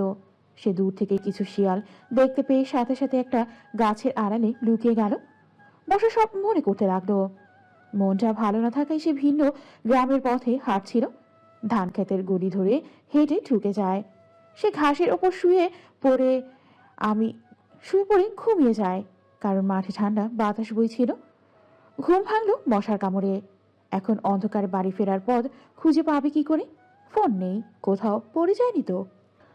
ধান ক্ষেতের ভেতর ইঁদুরের আওয়াজ আসছে। পানির পিপাসায় গলা শুকিয়ে গেছে। শিয়াল চলে গেছে ধান খেতে। বর্ষা রাস্তায় এসে সোজা হাঁটতে থাকে। কিছুদূর যাওয়ার পর সে দেখতে পেল কিছু লোক বৃত্তাকারে বসে আছে। বর্ষা ওদের দিকে এগিয়ে গেল। করুণ কণ্ঠে বলল। ওখান থেকে একটু পানি দিবেন চাচা, আমার খুব পিপাসা লাগছে। বর্ষার মাথা থেকে পা পর্যন্ত তাকিয়ে একটা হাসি দিয়ে বললেন। পানি খাবে খুকি? এই নাও, সব খাও। বর্ষা বোতলে একটা চুমুক দিয়ে বলল। খারাপ গন্ধ। প্রথম জন বললেন। আমাদের কলের জলে প্রচুর আয়রন, তাই অনেক পানিতে গন্ধ করে। তৃষ্ণা মেটাতে যে সে প্রায় সবটা শেষ করে দেয়। চারিদিক হঠাৎ ঘুরতে লাগলো। মাথাটা ঝিমঝিম করছে। মাথায় হাত দিয়ে মাটিতে বসে পড়ল। দ্বিতীয় জন বললেন। সম্ভবত মাতাল হয়েছে। তৃতীয় একজন বললেন। আর একটু অপেক্ষা করো। রাস্তার পাশে একটা বন্ধ দোকান। লাইটের আলোয় কয়েকজন পুরুষের মাঝে একজন নারীর শরীর দেখে চমকে উঠল অভ্র। সে বাইক থেকে নেমে দৌড় দিল। অভ্র বর্ষার গাড়ি হাত রেখে বলল, এই বর্ষায় তোর কি হয়েছে? বর্ষা নেশাগ্রস্ত গলায় বলল। অব্র ভাই আপনি আসছেন? বর্ষা অজ্ঞান হয়ে গেল। পাশে বসা লোকেদের জিজ্ঞেস করলো অভ্র। আপনারা তাকে কি পান করিয়েছেন? প্রথম জন বললেন, জল চাইছিল, আমাদের তৃষা মিটাতে যাচ্ছিল তাই দিয়েছি। অভ্র রোগী গিয়ে একজনকে খুশি মারো। তাদের একজন সেই জায়গা থেকেই গ্রামের দিকে ছুটে গেল। অন্য দুজন মদ খেয়ে নেশায় বুধ হয়ে আছে, শরীরে কোনো শক্তি নেই। তাদেরকে মারধর করে রাস্তায় ফেলে রাখা হয়। অভ্র চেঁচিয়ে বলল, বৃষ্টি ওঠ, চল বাসায় যাই। ঘুমন্ত গলায় বলল বর্ষা। হুম, বাড়ি যাব না অব্র ভাই, আমি তোমার সাথে থাকবো। অভ্র রাগ দেখিয়ে বলল, তোকে 2 ঘন্টা ধরে খুঁজছি, বাড়ির সবাই তোকে নিয়ে টেনশন করছে। বর্ষা ঝিমাচ্ছে। অভ্র পেন্টের পকেট থেকে ফোন বের করলো। বর্ষা ফোনের লোকেশন এখনো কাছে দেখাচ্ছে। বাড়িতেই কল দিল। পাপিয়া বেগম ফোন রিসিভ করেন। অভ্র তাদের জানায় যে সে বর্ষাকে খুঁজে পেয়েছে। এরপর নেটওয়ার্কের জন্য কল কেটে দেয়। অভ্র বর্ষাকে পাচাকলি নিয়ে বাইকের দিকে হেঁটে যাওয়ার সময় লোকজন তাকে ঘিরে দাঁড়ায়। তৃতীয় ব্যক্তি ইতিমধ্যে মাতব্বর ও গ্রামের কয়েকজনকে মিথ্যে বলে তার সঙ্গে নিয়ে এসেছে। মাতব্বর তাদের কথা না শুনেই গ্রামে নিয়ে আসেন। অভ্রকে চেয়ারে বেঁধেই বর্ষাকে মাটির ঘরে বন্দি করে রাখা হলো। মাতব্বর ফজল মিয়া প্রচন্ড ক্ষুব্ধ। তার গ্রামে এমন খারাপ কাজ সে মেনে নিতে পারে না। অবৈধ সম্পর্ক করা যুবক যুবতীকে লোকজন ধরেছে বলে তাদের আহত করেছে। অন্যান্য জন বলে মারের বদলে মার দেওয়া হোক। মাতব্বর তা করেনি, যেহেতু একটা মেয়ের ইজ্জত জড়িত। তার শরীরে কলঙ্ক থাকলে সে আত্মহত্যা করতে পারে। সবকিছু ভেবেই বর্ষা ও অভ্রকে বিয়ে দেওয়ার সিদ্ধান্ত নেন মাতব্বর ফজল মিয়া। অভ্রর মুখ বাধা থাকায় সে কিছু বলতে পারছে না। মাতব্বরের নির্দেশে বাঁধন খুলে দেওয়া হলো। অভ্র সত্যিটা বলল, কিন্তু কেউ বিশ্বাস করল না। কেউ কেউ একসঙ্গে বলেন বিয়ে এড়াতে ভাই বোনের সম্পর্কের নাম দিচ্ছেন তারা। কাজী উপস্থিত, জোর করে বিয়ে দেওয়া হবে। বর্ষা নেশাগ্রস্ত ছিল এবং সে এখনো সেই মাটির ঘরে। কাজী এসে অভ্রের সামনে বসে, তাকে কবুল বলতে বলেন। অভ্র গম্ভীর ভঙ্গিতে বসে আছে। নেশা করা অবস্থায় বিয়ে হবে না, সে তা জানে। আর বিয়ে না করলে বর্ষার চরিত্রে দাগ পড়বে। সব দিক চিন্তা করে সে হ্যাঁ বলল। বর্ষা নেশায় মত্ত সকাল হলে সব ভুলে যাবে, মনে শুধু অভ্র রাখবে। কিছুক্ষণের মধ্যে বৈঠক শেষ হয়। অভ্রকে মাটির ঘরে পাঠানো হলো। অভ্র ঘরে ঢুকলো। সম্ভবত কারেন্ট নেই, মোমবাতি জ্বলছে। কার্পেটে শুয়ে থাকা বর্ষাকে দেখে হৃদয় ধুক করে উঠল। অভ্র এগিয়ে যায়, নত যেন। বর্ষাকে দু হাতে তুলে জড়িয়ে ধরে। সে নীরবে কাঁদছে। বর্ষা তার দিকে তাকিয়ে বিড়বিড় করে বলল, অব্র ভাই তুমি এখন আমার স্বামী। মৃদু হেসে আবার বলল, আমি তোমার বউ। অভ্র কেঁদে ফেলল। বর্ষার কপালে একটা গভীর চুমু দিয়ে ক্ষীণ গলায় বলল, যা হয়েছে আজ ভুলে যা বর্ষা। সকালে সূর্য জানালা দিয়ে এসে বর্ষার মুখে পড়ছে। বর্ষা ঘুম থেকে উঠেই চোখ খুলে দেখে সে যে মাটির ঘরে আছে। সে উঠে বসে দেখলো অভ্র মাটির দেয়ালে হেলান দিয়ে ঘুমাচ্ছে। বর্ষা মাথা ধরে বসে আছে, মাথা ঘুরছে। রাতের কথা কিছুই মনে করতে পারল না। বর্ষা উঠেই অভ্রর পাশে বসে অভ্রকে ঠান্ডা গলায় ডাকতে লাগলো, অব্র ভাই। বন্ধ চোখ খুলে বর্ষাকে কাছে দেখে কর্কশ স্বরে বলল, তুই আমার এত কাছে কি করছিস? অভ্র বর্ষাকে কারো সামনে আনেনি, কারো কাছ থেকে বিয়ের কথা শুনবে এই ভয়। অভ্র তাকে বাড়িতে রেখে একাই চলে যায় গ্রামের প্রধানের সাথে দেখা করতে। কিছুক্ষণ পর গ্রাম ছেড়ে বেরিয়ে যায়। গ্রামের বাইরে একটা টং দোকানে বাইক থামিয়ে দিল অভ্র। দোকান থেকে পানির বোতল এনে বর্ষার দিকে বাড়িয়ে দিল। বর্ষা বলল, আমি চা খাবো। অভ্র বলল, আগে পানি, আমি চা নিয়ে আসছি। হাতের তালুতে পানির বোতল থেকে পানি নিয়ে চোখ মুখ ধুয়ে নিল বর্ষা। অভ্র চায়ের কাপ ওর দিকে তুলে বলল, ধর।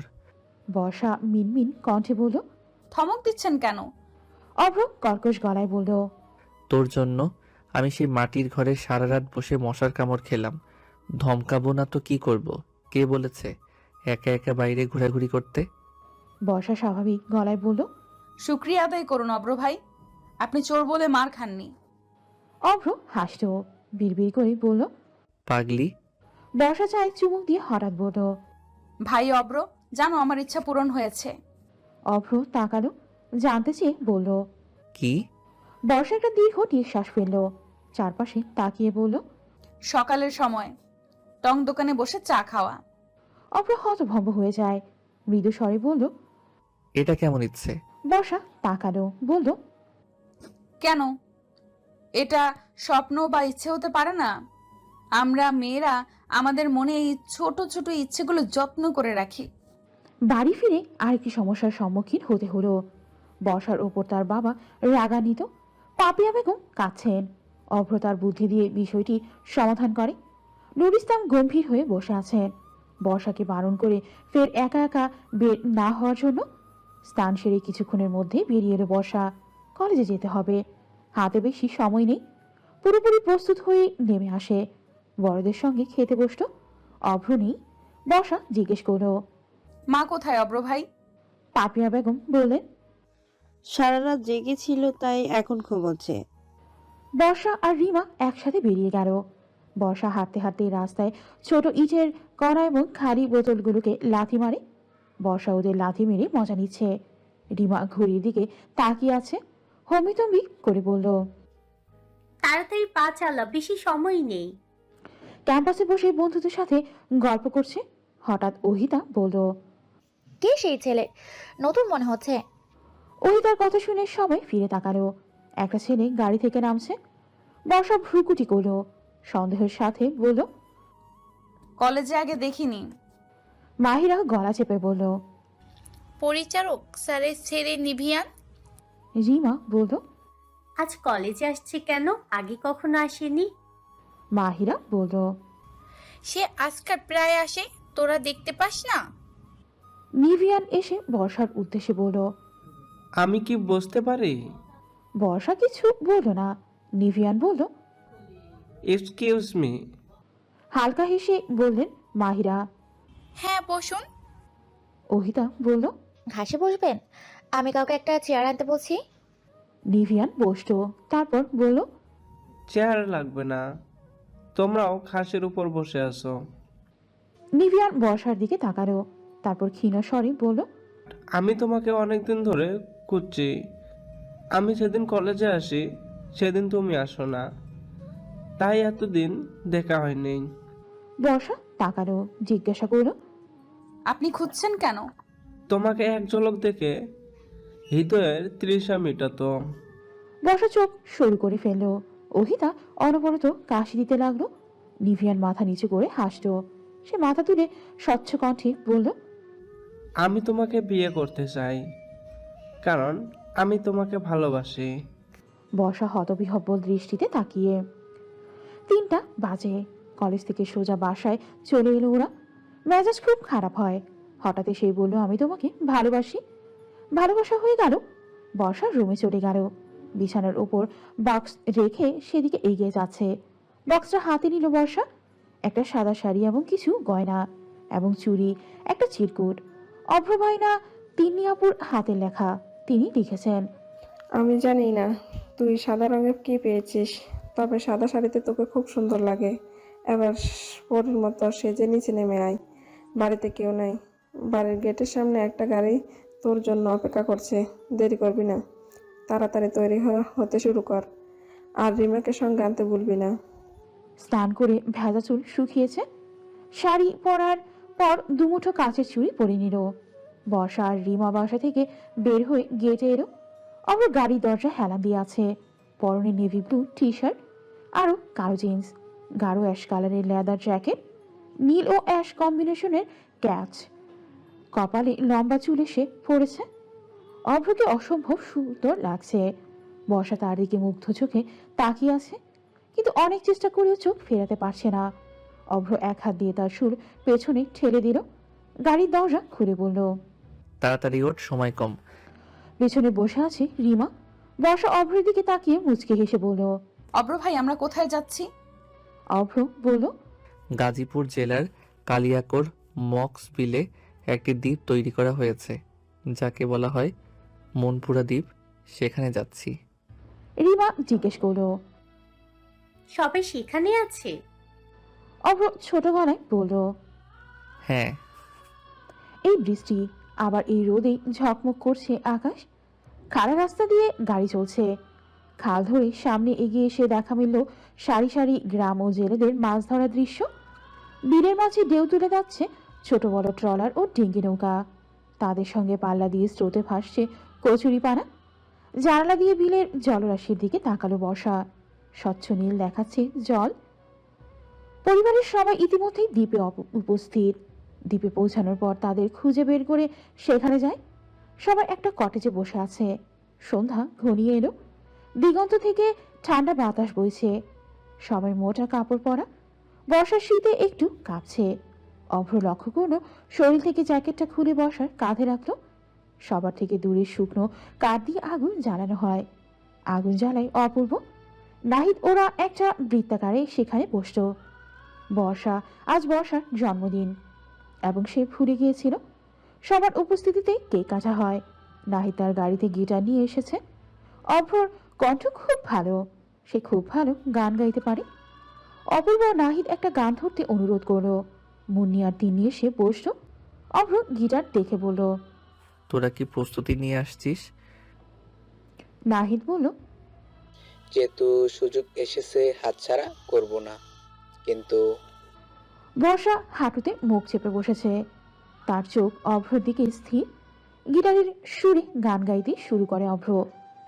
যদি মন কাঁদে তুমি চলে এসো, চলে এসো এক বর্ষায়। এসো ঝড়ো ঝড়ো বৃষ্টিতে, জলভরা দৃষ্টিতে। এসো কমল শ্যামল ছাই, চলে এসো এক বর্ষায়। যদিও তখনও আকাশ থাকবে বৈরী, কদম গুচ্ছ হাতে নিয়ে আমি তৈরি। উতলা আকাশ মেঘে মেঘে হবে কালো, ঝলকে ঝলকে নাচিবে বজলি আলো। তুমি চলে এসো এক বর্ষায়। নামিবে আধার বেলা ফুরাবার পরে, মেঘমল্লার বৃষ্টিরও মনে মনে। কদম গুচ্ছ খোপায় জড়াই নিয়ে, জলভরা মাঠে নাচিব তোমায় নিয়ে। তুমি চলে এসো এক বর্ষায়। সবাই মুগ্ধ হয়ে গান শুনল। শান্ত ও মনোরম পরিবেশ।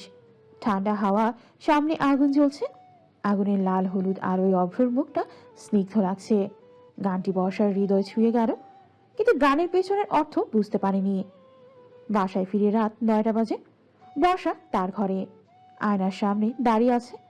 তার প্রতিবিম্বের উদ্দেশ্য কড়া গলায় জিজ্ঞেস করলো, ভালোবাসা এত লুকোচুরি কেন? বলা যায় না মুখোমুখি দাঁড়িয়ে? নিভিয়ানের মতো সাহস না থাকলে ইউরোপে পড়ে লাভ কি? বালিশে সাদা খাম দেখে বর্ষা ভ্রুকুটি করলো। সে এগিয়ে গিয়েই খামটা হাতে নিল। নতুন নোট। সে বিভ্রান্ত হয়ে বসে রইল, যেন এক লাইনে সব কষ্ট লিখে ফেলেছে অভ্র। তোমার বিরহে আমার বুকে ব্যথা হয়। চারিদিকে অন্ধকার, চোখে একটু তন্দ্রা। হাতে একটা চিরকুট নিয়ে বারান্দায় এলো বর্ষা। ক্লান্ত শরীর বিশ্রাম নিতে চায়। মন উকি দেয় পাশের বারান্দার অন্ধকার ঘরে। জ্যোৎস্না আকাশে আচ্ছন্ন। চাঁদনি রাতেই নীরব আকাশে জ্যোৎস্না মেলায় ভরা চাঁদ। বর্ষা রুমে এলো। বিছানায় শুয়ে আছে। বিড়বিড় করে বলল, অব্র ভাই, আর কত ঠোঁটে হাসি নিয়ে বুকের মধ্যে বিষাদ রাখবেন? সকাল 9টা বাজে। মতি বাজার থেকে কিছু ইলিশ মাছ নিয়ে এসেছে।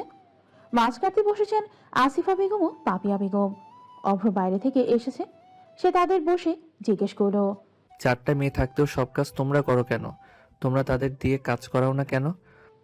আসিফা বেগম বলেন, শ্বশুর বাড়ি গেলে তো কাজ করবেই, বাবার বাড়িটা একটু সুখ করুক। অভ্র বলল, শ্বশুর বাড়ি যেও কাজ করবে না, সেই সময় আরো আলসেমি করবে। ওরা কি করছে? পাপিয়া বেগম বললেন, ঘুমাচ্ছে। অভ্র কড়া গলায় বলল, সকাল 9টা বাজে এখনো ঘুম? ওয়েট, আমি তাদের ঘুমের ব্যাঘাত ঘটাচ্ছি। হঠাৎ গাড়ি ঠান্ডা লাগছে। বর্ষা চোখ খুলে অবাক হয়ে জোরে চিৎকার করতে লাগলো। ইলিশ মাছ হাতে নিয়ে অভ্রর পেছনে ছুটল সে। অভ্র দৌড়াতে শুরু করে, সিঁড়ি বেয়ে নেমে এলো। মা আর চাচির পেছন দাঁড়িয়ে গেল। পাপিয়া বেগম ধমক দিয়ে বললেন, কি হচ্ছে? মাছ দিয়ে ছুটছিস কেন? মায়ের প্রশ্নের উত্তর দিল না বর্ষা।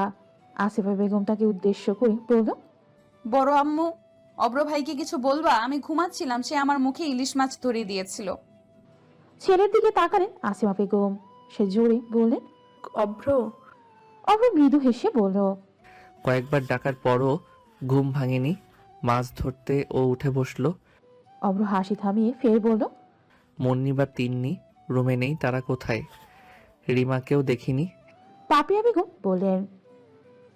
মাথায় হাত বুলিয়ে বলল অভ্র, হ্যাঁ, ভুলে গেছি। বর্ষা রেগে গিয়ে বলল, এই মাছ দিয়ে কি করব? আসিফা বেগম বললেন। আমাকে দে, দুপুরে ভাজবো। মাছটি আসিফা বেগমের হাতে তুলে দিয়ে ক্ষোভে ফেটে পড়ে বর্ষা হনহন করে চলে গেল। দুপুরের পর নূর ইসলামের মেয়ে নুরুন্নাহারের বিয়ের প্রস্তাবের কথা তুললেন। পাত্র বর্ষাকে খুব পছন্দ করে। নূর ইসলাম ভ্রুকুটি করলেন। বাড়ির বড় মেয়েরা এখনো বিয়ে করেনি, সেখানে ছোটটার সম্পর্কের কথা কিভাবে বললেন? তিনি সরাসরি না করলেন। অপূর্ব বলল, না না, ঠিকই বলেছেন মা। তাছাড়া বর্ষা এখনো পড়ছে, কলেজটাও পাশ করেনি, তার বিয়ে দিবে কিভাবে? নুরুন্নাহার ছেলেকে ধমক দিয়ে বললেন, ভালো ছেলে সবসময় পাওয়া যায়, ছেলে ভালো বংশ আছে, সমস্যা কি? অপূর্ব রাগী গলায় বলল, এই বাড়িতে বিয়ে হলে বড় মেয়ে মুন্নি তিন্নির বিয়ে হবে আগে, তারপর রিমা এবং বর্ষার বিয়ে নিয়ে আলোচনা করা যাবে। নাহিদ ইতস্তত করে বলল। কিন্তু অপূর্ব কাঠখোট্টা বলল, খান বংশের মেয়েরা যথেষ্ট ভালো, তাদের সাথে ভালোই হবে ইনশাআল্লাহ। মেয়ে বড় হয়ে গেছে বলেই বিয়ের প্রস্তাব আসবে বলে লাফালাফি করে বিয়ে দেয়া যাবে না। বিয়ের সময় হোক, তখন দেখা যাবে। আর এসব কথা মেয়েদের সামনে শোনাবেন না, বিয়ের কথা শুনলে মেয়েদের লজ্জা ভেঙে যায়। অপূর্ব বসা থেকে উঠে দাঁড়ায়। অভ্র মাথা নিচু করে মৃদু হাসল। অপূর্ব অভ্রর থেকে 1 মাসের ছোট। ছোট ভাইয়ের কথা অভ্রের ভালো লাগলো। বিকেলের রোদ চারিদিকে ঝলমল করছে। সাদা কামিজ, নীল ওড়না ও সালোয়ার পরে ছাদে আসে বর্ষা। অভ্রকে দেখে পা ধীর করে দিল। সে ঘুরে অভ্রের দিকে তাকালো। অভ্র তাকায়। সে ভ্রু কুচকে কিছু জিজ্ঞেস করলো, যার অর্থ কি? বর্ষা ঠোঁটে মৃদু হাসি নিয়ে ডান থেকে বামে মাথা নাড়ল, যার অর্থ কিছুই না। মুখে কিছু না বললেও তার অস্থির মন অভ্রের দিকে ছুটতে থাকে, কিন্তু তার মুখটা খুব শান্ত। বর্ষা প্রায় স্বপ্ন দেখে, চোখের পাতায় ঝিকিমিকি করছে স্বপ্নের দর্শন। মাতাল হয়ে সে একটি ঘরে বসে আছে এবং তার চারপাশে বসে থাকা বেশ কয়েকজন মহিলা তার দিকে তাকিয়ে আছে। কাজী সামনে বসে আছে, বিয়ে পড়াচ্ছেন। বরের নাম অভ্র এবং তারপরে স্বপ্ন গভীর হয়। সে নিজেকে অভ্রর বুকে উপস্থাপন করে। বর্ষা অভ্রর মুখোমুখি হতে চায়, জানতে চায় কেন সে এমন স্বপ্ন দেখছে। টানা 2 দিন একই স্বপ্ন দেখার কি কোনো মানে আছে, নাকি অকারণে মাথা ঘামাচ্ছে? বর্ষা সোজা হয়ে দাঁড়িয়ে আছে, ঠোঁট কামড়াতে শুরু করেছে। গম্ভীর অভ্র চোখ পিটপিট করে, তারপর তার দিকে তাকিয়ে কড়া গলায় জিজ্ঞেস করলো, বাড়িতে খেতে দেওয়া হয় না, ঠোঁট কামড়াচ্ছিস কেন? বর্ষা ভ্রুকুটি করলো। সে গম্ভীর সুরে বলল, অভ্র ভাই, আপনার কি? অভ্র মাথা নিচু করে নরম গলায় বলল, কিছু না। বলে থামলো। তারপর ক্ষীণ কণ্ঠে বলল, আমি সেই সীমান্তে হারিয়ে যেতে চাই, যেই সীমানার শেষ প্রান্তে তোমায় পাবো। বর্ষা স্পষ্ট শুনতে পেল ক্ষীণ কণ্ঠস্বর। গম্ভীর কণ্ঠটা নিমিষেই নরম হয়ে গেল। কিছু বললেন? অভ্র বলল, না। অভ্র চলে গেছে। বর্ষা বলল, ইন্ট্রোভার্ট পার্সন মানুষ কি এমন হয়?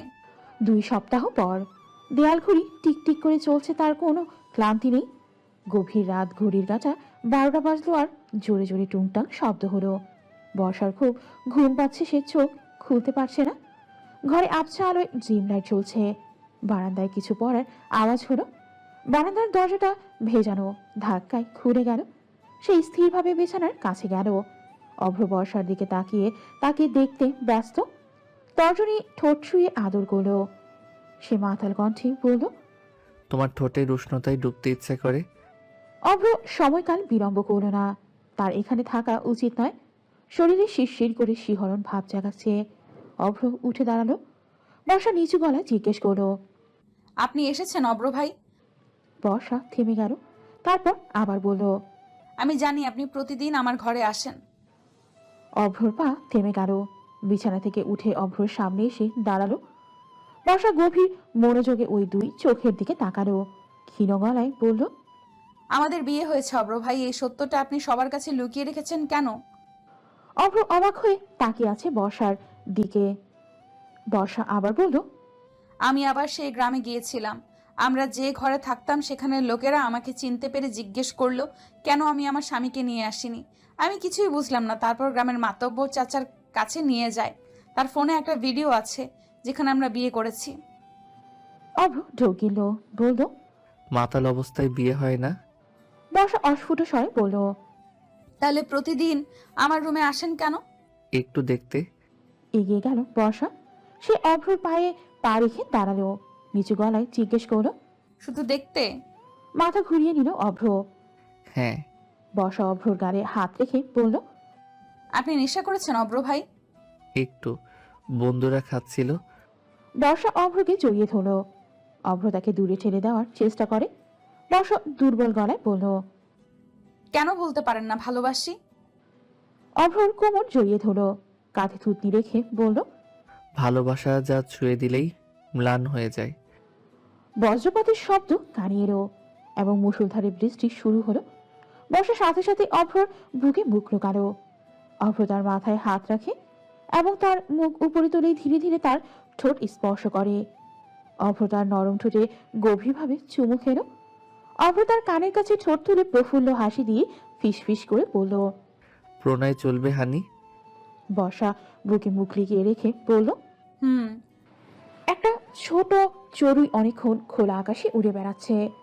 অভ্রর ঘরে যাওয়ার জন্য বারান্দার দরজা খোলা পাখিটি ঘুরে উড়ে গেল রোমে। বের হবার উপায় না পেয়ে সে কিচিরমিচির শব্দে ডাকতে লাগলো। সিলিং ফ্যান নেই, এসির তাপমাত্রা খুবই কম। অভ্র তন্দ্রাচ্ছন্ন চোখে উঠে বসল। বিছানার পাশের সুইচ বোর্ডটা চেপে ঘরের লাইট জ্বালিয়ে দিল। ছাদের চারপাশে উঠতে থাকা পাখিটা একসময় নিচে নেমে আসে। দেয়াল ঘেঁষে দাঁড়ালো। অভ্রকে দেখে বুকটা কেঁপে উঠছে তার।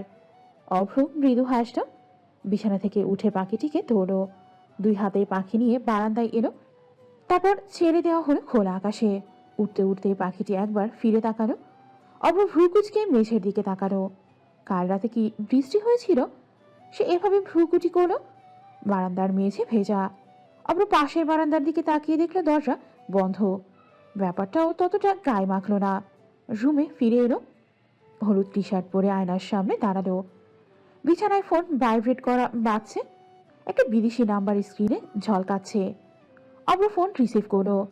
সে দৃঢ় এবং গম্ভীর গলায় জিজ্ঞাসা করলো, কি হলো আবার? ফোনের ওপাশে দিশেহারা লোকটি ইংরেজিতে বললেন, আমাদের 4 জন লোককে ওরা নির্মমভাবে মেরেছে বস। আমরা কি করব? আমি কিছুই বুঝতে পারছি না। আপনি জরুরি ফ্লাইটে আসুন। অভ্র গম্ভীর গলায় বলল, তুমি যে গ্রুপে থাকো, যত তাড়াতাড়ি সম্ভব আসার ব্যবস্থা করছি। অভ্র কল কেটে দিল। সে আলমারি কাভার থেকে পাসওয়ার্ড নিয়ে কারো অজান্তেই দ্রুত বাসা থেকে বের হয়ে যায়। মায়ের চিৎকারে জেগে ওঠে বর্ষা। সে বন্ধ দরজার ওপাশ থেকেই চিৎকার করে। বর্ষা চোখ খুলে চারিদিকে তাকালো। স্পষ্ট কণ্ঠে বলল, মা, অপেক্ষার ডেকো না, আমি উঠে গেছি। শরীর নিয়ে বিছানা থেকে উঠতে পারছে না। শরীর ব্যথা। হঠাৎ এমন ব্যথার কারণ? ঘুম কাটেনি। গামছাটা কাঁধে নিয়ে বাথরুমে গেল। শরীরে পানির ছিটা পড়তেই সে ছিটকে উঠল। খুব জ্বলছে শরীর। সে তার জামা একটু নামিয়ে ফেলল এবং নখ ও কামড়ের চিহ্ন দেখতে পেল। তার ফর্সা শরীরের কিছু অংশ লাল হয়ে গেছে। মাথায় হাত দিয়ে মেঝেতে বসল বর্ষা। গত রাতের কথা একটু মনে পড়ে তার। ভেজা শরীর নিয়ে বাথরুম থেকে বেরিয়ে রুমে চলে গেল। ঘরটা খালি। অভ্র রাত্রে তার রুমে ছিল, তাহলে এখন কোথায়? বারান্দার দরজার দিকে এগিয়ে গেল। ভেজা দরজা। অভ্র কখন রাত গেল সে খেয়াল করেনি। বর্ষা বাথরুমে ফিরে গেল। তারপর দাঁত কিরমির করে এবং জ্বলন্ত সংবেদন সহ্য করে গোসল করলো। বর্ষা আয়নার সামনে দাঁড়িয়ে ঠোঁটের দিকে তাকালো। নিচে ঠোঁট ফুলে গেছে এবং সামান্য কাটা। দীর্ঘ নিঃশ্বাস ফেলে চুপচাপ বসে রইল। বিছানার এক কোণে অভ্রর শার্ট পরে আছে। ওটা তুলে নিয়ে আলমারিতে রাখলো। ঘন ঘন নিঃশ্বাস নিয়ে মনকে শান্ত করে ঘর থেকে বেরিয়ে গেল। সকালবেলা সবাই তাদের কাজে ব্যস্ত। বর্ষাকে কেউ খেয়াল করেনি। সে একটা গভীর শ্বাস নিল। দিন শেষে রাত হয়ে আসে। অভ্রর খোঁজ পাওয়া গেল না। 2 মাস হয় দেশে এসেছে। আগে এমনটা করেনি। বাড়ির সবাই তাকে নিয়ে চিন্তিত। ফোন বন্ধ। এলাকার ছেলে পুলের মাধ্যমে অনুসন্ধান করা হয়। তার কেউই খোঁজ দিতে পারেনি। রাত তখন 10টা। 2 ছেলেকে নিয়ে থানায় যান নুর ইসলাম। নাহিদ তার বাবাকে নিয়ে আশেপাশে খুঁজতে গেল। বাড়ির মহিলাদের সঙ্গে বসে আছে আসিফা বেগম। ইতিমধ্যেই অনেক চোখের জল ফেলেছেন তিনি। তিনি সবে হাসপাতাল থেকে ফিরেছে। রাস্তার ধারে ল্যাম্পপোস্টের নিচে কেউ বসে আছে। তিনি ভ্রুকুটি করে গাড়ি থেকে নেমে এগিয়ে গেল। বর্ষা হাঁটু গেড়ে বসে আছে। একের পর এক গাড়ি চলছে। তিনি হাঁটু গেড়ে বসল। তার হাত আলতো করে ছুঁয়ে দিল ওর মাথায়। বর্ষা হতবাক, সে মুখ তুলে বলল, অব্র ভাই। ভ্রু কুচকে গেল তিনি। জিজ্ঞাসা করলো, অব্র, অব্রর কি হয়েছে? বুক চেপে কার রাখা কান্না বেরিয়ে এলো। তিন্নিকে জড়িয়ে ধরে কাছে। আপু, অব্র ভাইকে পাওয়া যাচ্ছে না। নিচু গলায় বলল তিনি। অব্র তো পাচ্ছে না, ফিরে আসবে। চল বসা যাই। সামনে বাড়ি, হাঁটবি নাকি গাড়ি তুলবি? বর্ষা বলল, দাদা, বড় চাচু আর বাবা থানায় গেছে। অপূর্ব ভাই আর নাহিদ ভাই সব জায়গায় খুঁজছেন, অব্র ভাই কোথাও নেই। ব্যাপারটা গুরুতর, কিন্তু এখানে বসে কিছুই বোঝা যাচ্ছে না। বর্ষাকে জড়িয়ে ধরে তিনি বাড়ির দিকে হাঁটা শুরু করলো। পুলিশ পরিদর্শক শরাফত খানের বন্ধু, সে অভ্রকে খুঁজতে লাগলো। ড্রয়িং রুমে সবাই মাথায় হাত দিয়ে বসে আছে। অপূর্ব স্থির পায়ে সিঁড়ি দিয়ে নামলো। নানার পায়ের কাছে বসে নিচু গলায় বলল, অভ্র এশিয়ায় ফিরে গেছে। সবার দৃষ্টি এখন তার দিকে। অপূর্ব একটা দীর্ঘ নিঃশ্বাস ফেলে বলল, আমি অভ্রের রুম থেকেই এসেছি। তার পাসপোর্ট আলমারিতে নেই। কাউকে কিছু না বলেই ও চলে গেছে। বর্ষা করুণ গলায় বলল, না না, অব্র ভাই এইভাবে যেতে পারেন না। সে গুম হয়েছে, কেউ তাকে তুলে নিয়েছে। কিছুক্ষণ পর হয়তো ফোন করে মুক্তিপণ দাবি করবে। বর্ষাকে স্বাভাবিক মনে হয়নি। অপূর্ব বসা থেকে উঠে গেল। বর্ষা জ্ঞান হারিয়ে পড়তে নিতে অপূর্ব তাকে ধরে উচ্চ কণ্ঠে বলল, তিন্নি ধর। 2 দিন কেটে গেল, অপূর্বকে খুঁজে পাওয়া যায়নি। অপূর্বর ধারণা সঠিক। বিমানবন্দরে গিয়ে খবর নিয়ে আসেন বড় চাচু। 2 দিন আগেই বাংলার মাটি ছেড়ে বিদেশে পাড়ি জমিয়েছে অভ্র ভাই। বন্ধ ঘরে লাইট নিভিয়ে রাখে বর্ষা। চোখ ফুলে গেছে, চোখের নিচে কালো দাগও হয়েছে। সময় মতো খাবার না খাওয়ায় শরীরে শক্তি নেই, একা চলতে পারে না, পা টলমল করে। হঠাৎ 2 হাতে মুখ চেপে কেঁদে উঠল। বর্ষা বারান্দার দেয়ালে চেপে ধরে দাঁড়ায়। মেঘলা আকাশের দিকেই চোখ রাখলো সে। কবিতার মতো করে ক্ষীণ কণ্ঠে বলল, তুমি চলে গেলে হঠাৎ কাছে থেকে দূরে। তুমি স্বপ্ন ভেঙেছ, বুকে বয়ে যায় চোখের নদী। হলে কি ক্ষতি? বুকে রক্তপাত, অস্পৃষ্ট ভালোবাসায় হারিয়ে যায়, কারো অস্তিত্বের আকর্ষণে পৌঁছানোর টানে। মরীচিকা সে বজ্রের বৃষ্টিতে ভিজিয়ে অঙ্গ, আজ হেরে যাব। এশিয়ার একটা হাসপাতালে শুয়েই শেষ নিঃশ্বাস ত্যাগ করে তাইফান। অভ্র মেরুদণ্ড টান টান করে তার পাশে দাঁড়িয়ে আছে। অভ্র তার চোয়াল শক্ত করল, নিশানের উদ্দেশ্যে বলল, আমার যত লোকদের তারা মেরেছে আমি তার দ্বিগুণ মেরে ফেলবো। নিশান ইংরেজিতে বলল, বস, আপনি যান, আমরা তাইফানের শেষকৃত্য সম্পূর্ণ করব। অভ্র নিশানের কাঁধে হাত রাখল, একটু ঝাঁকুনি দিয়ে বলল, ওদের লোকের প্রতিটি গতিবিধির ওপর নজর রাখো, একটি সুযোগ হাতছাড়া করা যাবে না। নিশান একজন দক্ষ সেনাপতির মতো কাঁধ নাড়ল। হ্যাঁ বস। 9 তলার অ্যাপার্টমেন্টের বারান্দায় দাঁড়িয়ে আছে অভ্র। তার চোখ ঝাপসা হয়ে আসছে। বাড়ির লোকজনদের কথা মনে পড়তে হঠাৎ ড্রিঙ্কস করার কথা ভাবে সে। 2 প্যাক খেতেই সেই রাতের দৃশ্যগুলো অভ্রর চোখে ভেসে উঠল। চোখ দুটো আগুনের মতো লাল। সে অপরাধ করেছে। দূর দেশে অষ্টাদশী কন্যার মনও বিশ্বাস ভেঙে দিয়েছে। এই মুখ তাকে আবার দেখাবে কি করে? 3 মাস কেটে গেছে। শীত চলছে, হালকা শীত। গ্রামে অনেক গাছপালা রয়েছে আর ঘনবসতিপূর্ণ নয়, তাই শহরের তুলনায় বাতাসে ঠান্ডা আবেশ বেশি। শীতের রাতেই তিন্নিকে বাসায় নিতে হাসপাতালে আসে বর্ষা। এখানে হঠাৎ অসুস্থ হয়ে পড়লে তিন্নি তার চেক আপ করে। ঘণ্টাখানেক পর জ্ঞান ফেরে বর্ষার। বর্ষা হাসপাতালের বিছানায় বসে আছে, চোখ জোড়া জ্বরে টলমল করছে। যখন তখন চোখের জল গড়িয়ে পড়বে। বিষণ্ণ গলায় জিজ্ঞেস করলো তিন্নি, কি করছিস বর্ষা? এত ভালোবাসা দেওয়ার ফলে?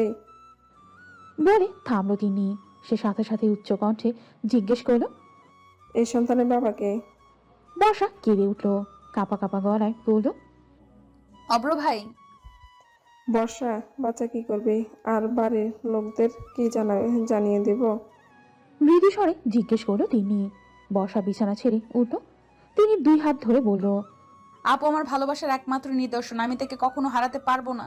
তুমি একটা ব্যবস্থা করো। ভাবলো তিনি, তারপর বলল, আমি এই হাসপাতাল থেকে বদলে ব্রাহ্মণবাড়িয়া মেডিকেল কলেজ হাসপাতালে যাচ্ছি। আমি সেখানেই থাকবো। তুই আমার সাথে চল, কিন্তু বাচ্চাকে কতদিন লুকিয়ে রাখতে পারবি? বর্ষা মৃদু স্বরে বলল। অভ্র ভাই না আসা পর্যন্ত। তিনি জোরে নিঃশ্বাস ফেলল। ঠিক আছে, আমি বাড়িতে সব সামলাচ্ছি। বর্ষা অনুকূলে থাকার সবাই যেতে দিতে ইচ্ছুক নয়। বর্ষা ভাবছে তার প্রয়োজনীয় জিনিস কি নিয়ে যাবে। দিন বেশি নেই, আর মাত্র 7 দিন। 4 বছর পর গুটি গুটি পায়ে হাঁটতে হাঁটতে হঠাৎ পড়ে যায় অর্ণব। কাঁদেনি সে, হাঁটু বেঁকিয়ে উঠে বসল। ময়লা তার পায়ে স্পর্শ করেনি। সে আবার 2 পায়ে হাঁটা শুরু করে। রান্নাঘরে ঢুকে মিষ্টি গলায় ডাকলো, মা মা। বর্ষা পেছনে তাকালো। একটা মুচকি হেসে দিয়ে জিজ্ঞেস করলো, কি হয়েছে অর্ণব? অর্ণব 2 হাত বাড়িয়ে দিল কোলে ওঠার জন্য। তারপর বলল, মা আমি খাবো। বর্ষা কোলে নিল, বলল, 2 মিনিট দাঁড়াও অর্ণব, এটা নিয়ে আসছে। অর্ণবকে নিয়ে বারান্দায় এসে দাঁড়ালো। বাইরে বৃষ্টি হচ্ছে। বারান্দায় বৃষ্টির ফোঁটা পড়ছে। বাড়ির সামনে একটা গাড়ি দেখা গেল। তিনি ছাতা নিয়ে গাড়ি থেকে নামলো। বেল বাজানোর আগে বর্ষা দরজা খুলে দিল। যদিও সে কিছুটা ভিজে ছিল। তিনি অর্ণবকে করে নিল, তারপর বলল, গাজীপুর যেতে হবে, দাদার অবস্থা খুব খারাপ। জেনারেল হাসপাতালে ভর্তি করা হয়েছে। দাদা তোকে আর আমাকে দেখতে চাই। অপূর্ব কল দিয়েছে, তুই কি যাবি? যদি যেতে চাস রেডি হয়ে আয়। তিনি কথা শেষ করলো। বর্ষা বলল, কি হয়েছে দাদার? আর আমরা দুজন যদি গাজীপুর যাই তাহলে অর্ণব কার সঙ্গে থাকবে? এখানে কার কাছে রেখে যাব? বর্ষা বলল, অর্ণব এখনো অনেক ছোট, তাকে ব্রাহ্মণবাড়িয়ায় রেখে গাজীপুরে থাকবো কি করে? তিনি বলল, গাজীপুর চল, আমার এক বন্ধু বাড়িতে রাখবো। তার 2টো সন্তান রয়েছে। তাছাড়া বাড়িতে এখন অর্ণবের কথা বলতে হবে। অব্র ফিরে আসবে বলে মনে হয় না। কেন অব্রের জন্য ওর পুরো শৈশব নষ্ট করছিস? অর্ণবের অধিকার আছে তার সকল দাদা দাদি এবং খালা ও চাচাদের দ্বারা ভালোবাসা পাওয়ার। তাছাড়া আমার বিয়েরও কথা বলা বলি হচ্ছে। বর্ষা বলল, ওখানকার পরিস্থিতি আগে দেখবো, বলার মতো পরিস্থিতি হলে বলবো। তিনি বর্ষার মাথায় হাত বুলিয়ে বলল, এখন রেডি হ। অর্ণব খুশি হয়ে বলল, আমি দাদার কাছে যাব। তিনি বন্ধু দেশে নেই। স্বামী সন্তান নিয়ে চলে গেছে বাহিরের এক দেশে। অনেকদিন যোগাযোগ না থাকায় তিনি তা জানতো না। বর্ষা তিনির উদ্দেশ্যে বলল, আপু তুমি হসপিটালে যাও, আমি অর্ণবকে আহিতার বাড়িতে রেখে সোজা হসপিটালে চলে আসব। তুই আসতে পারবি তো? আমি কি তোর সাথে আসবো? আমি পারবো আপু, তুমি যাও। নূর ইসলাম মোটামুটি সুস্থ। তার গলায় একটা ছোট অপারেশন করা হয়েছে। অপূর্ব ছোট্ট অপারেশনকে দাঁড়িয়ে বলেছে, কারণ বাড়ির সবাই চেয়েছিল বর্ষা বাড়িতে আসুক। সেই যে মেয়েটি গেল আর গাজীপুরে আর আসেনি। কখনো কখনো ভিডিও কলে কথা বলতো, কিন্তু সেটি 1 মিনিটের বেশি হতো না। অপূর্বর ওপর রেগে গেল তিনি। বেচারার উপর আর রাগ করিস না তিন্নি। হঠাৎ একজন পুরুষের মৃদু কণ্ঠস্বর শুনে তিনি স্তম্ভিত হয়ে গেল। নিঃশ্বাস ভারী হয়ে উঠল। সে ফিরে তাকালো অভ্রের দিকে। তিনি বাড়ির সবার কাছ থেকে বিস্তারিত শুনল। অভ্র কাল রাতে দেশে এসেছে, আর সেই দাদা নুর ইসলামকে গলার অপারেশনের জন্য বুঝিয়ে হাসপাতালে নিয়ে আসে। চাপা গলায় বলল তিনি, আমি একটা ফোন করব। সবার থেকে একটু দূরে চলে গেল তিনি। বর্ষাকে কল দিল। সফিপুর থেকে রতনপুর যাওয়ার রাস্তায় দাঁড়িয়ে আছে বর্ষা। অহিতা তার সামনে দাঁড়িয়ে আছে। অর্ণবকে অহিতার কোলে তুলে দেওয়া হয়। তারপর বর্ষা কিছু একটা বলে তাড়াহুড়ো করে রাস্তা পার হতে শুরু করলো। তারপর হঠাৎ কল এসে ফোনটা বেজে উঠল।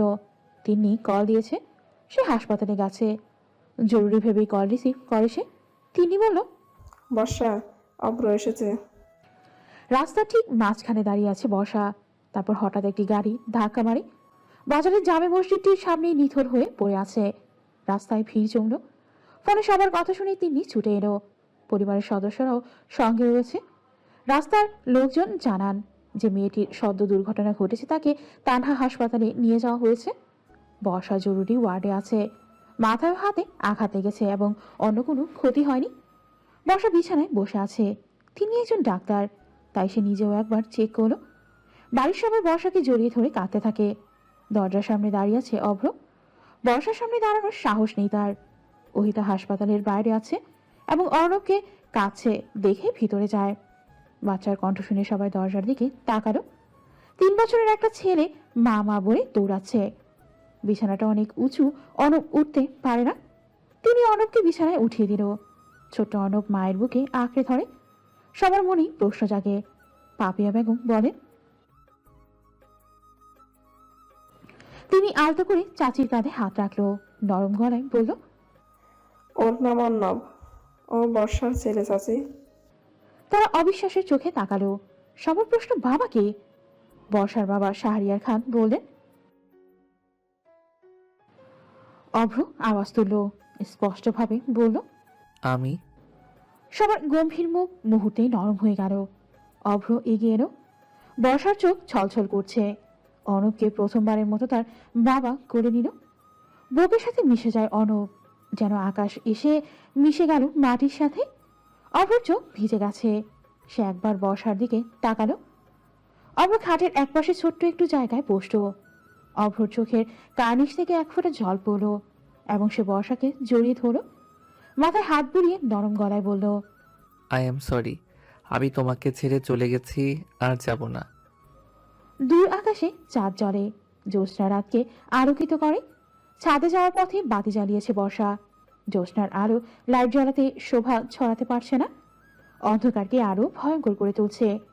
নিস্তব্ধ পায়ে হেঁটে এলো অভ্র, ডান পাশে দাঁড়িয়ে বলল, হানি। তার হৃদয় কেঁপে উঠল। ইচ্ছে না করলে একবার শরীর কেঁপে উঠল। বর্ষা তাকালো। অভ্র বলল, আমার পিছনে অনেক শত্রু ছিল, তাদের সবাইকে শাস্তি দিতে এবং ফিরে আসতে 4 বছর লেগেছে।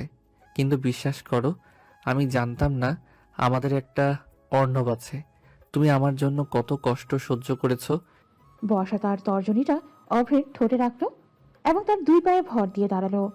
কানের লতিতে ঠোঁট ছুঁয়ে নেশালো কণ্ঠে বলল, অব্র ভাই, আপনার জন্য অপেক্ষা করতে আমার কোনো সমস্যা নেই।